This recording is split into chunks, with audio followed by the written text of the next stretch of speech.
I'm gonna not stop talking, get started. So normally I would do the pan first and drain the transmission, but I took this to the store to get the transmission fluid this morning. So it's still pretty warm. It'll take a while. So the first thing I'm gonna do in this video is get the grill off and get the headlights out, get it ready. And then I'm gonna see if I even need to drop the bumper, because if I gotta drop the bumper, you have to drain the intercooler, which is kind of a pain in the butt. So I'm gonna try to avoid that if I can. But anyway, I'm gonna show y'all what all you need as we go. One of the first things you gotta do is get the radiator shroud off. Normally there's pop rivets. Our truck doesn't have it, but you do need an 8mm socket to disconnect the intercooler reservoir from it. And that's actually all that's holding ours on. Except for, well, there's one screw there, maybe one underneath there, but it's just an 8mm socket, and then pop rivets or screws with a little small Phillips head. I'll be right back. Okay, so now that the shroud's off, it uncovers, you know, to where how you get the headlights out. With the headlights, pop these to where, kind of a pain with these. They're not like the Mustangs where you got to get this. It's hard to show y'all, but you see that little tang there gets in the way, so you got to get a screwdriver to get them out. But I'm gonna do that real quick.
As you can see, once you get those two clips out, you just got to lift them up a little bit out of the way.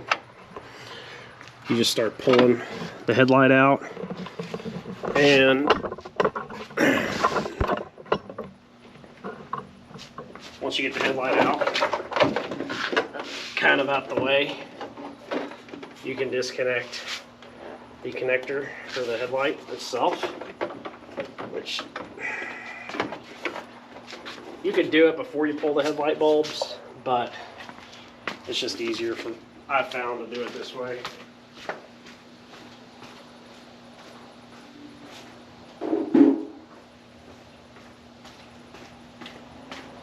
So let me get the other one and I'll be back. All right, so to get these, the side lights out for the turn signals, it's just a 9/32 socket right here. And once you get it out,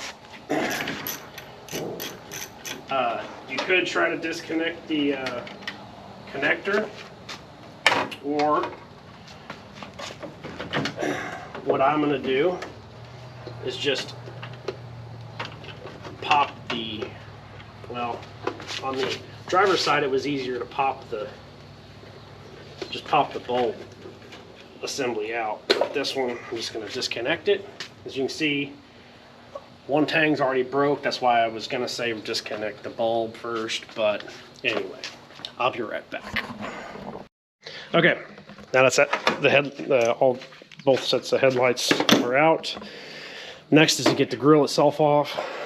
So this truck's missing several, but you just got one. You should, if every one of them was there, you'd have 1, 2, 3, 4, 5, 6 of these Phillips head screws, bolts, whatever you want to call them. And then you gotta pop the 2 of these off each side for the dam area, just to get them off the fender, and that will come out with the bumper. So let me get started on that. I'll put it on a time lapse, and I'll be back.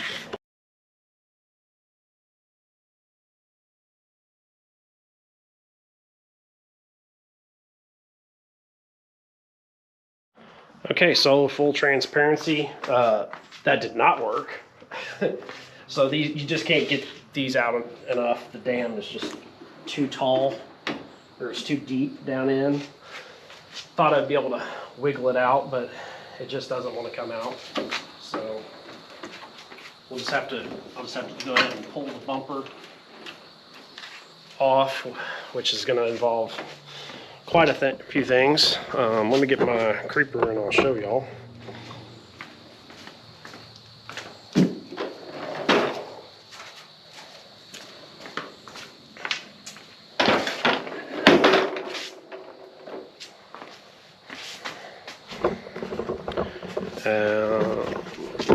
Shorten.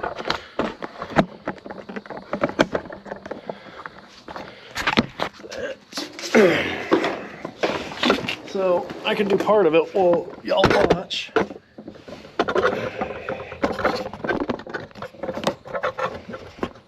So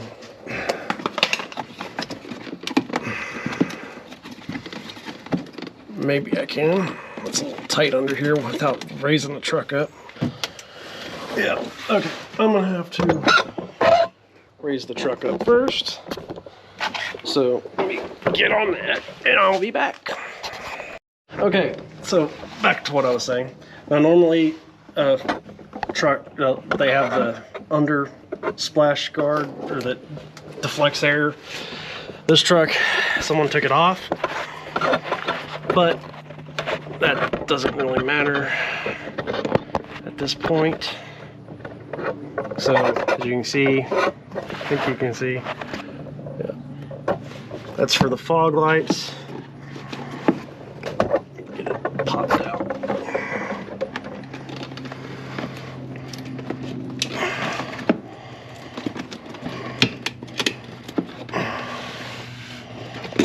Okay, the other side real quick.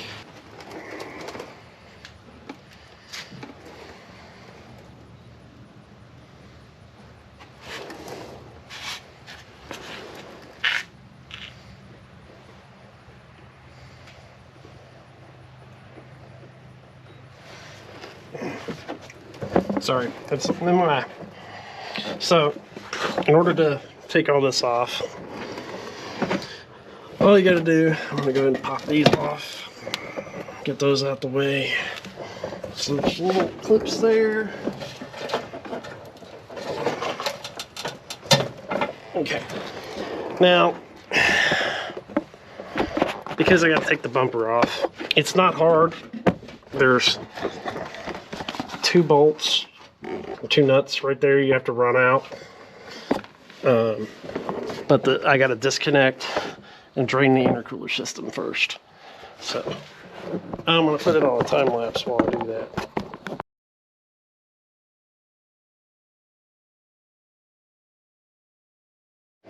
Okay, so it's stopped draining. Of course, there's still gonna be some left in it. So I'm gonna take my 8mm, pop off the lower heat exchanger hose right here.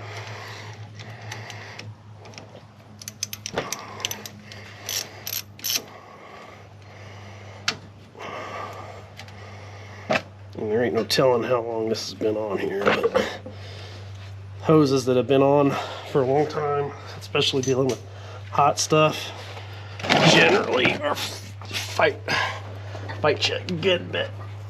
See, I found twisting generally breaks them free, and of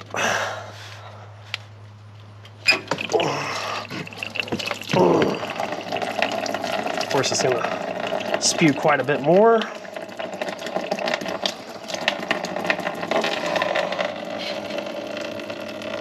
Tuck that one out the way. Hopefully I didn't get any on the camera.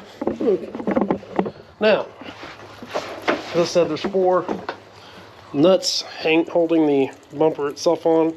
They are 21 millimeters. I've already got one off on each side. I just used a half drive, 3/4, or half drive with a 21 millimeter socket. The top ones don't really need an extension, or actually you don't want one, but on the bottom ones you kind of need one to get past the frame rail bracket. So anyway, I'm gonna let this drain out some more. Then I got to get the other side undone, and then I'll be back when I'm ready to undo the bumper. Okay, another angle on these bolts. If you look right through where this wire is wrapped, you can see one right there. That's the top one for this side. I've already got the bottom one out, and it's just the same on the other side. I'm not going to waste y'all's time because I'm just going to be using a ratchet, and there's really not good light for y'all to see me doing it in there. So anyway, I'm going to just go ahead and get those 2 remaining nuts off, and then I'll show y'all getting it out.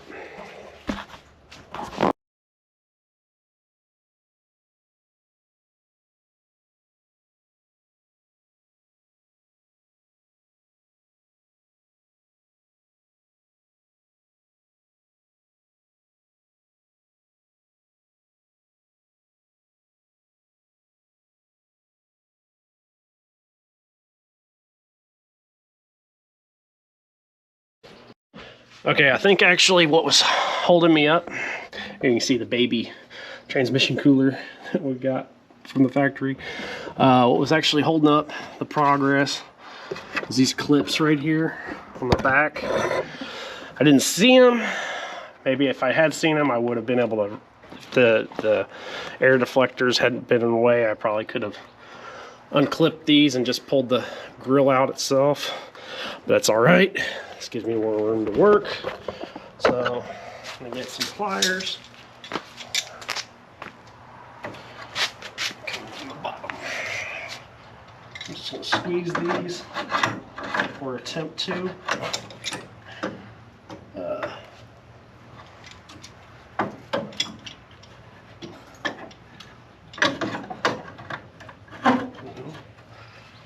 All right.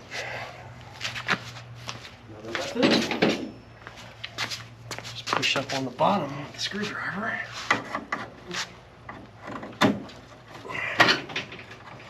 There we go.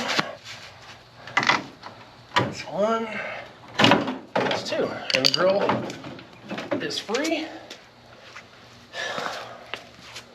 I go set this in the back so it doesn't get broken.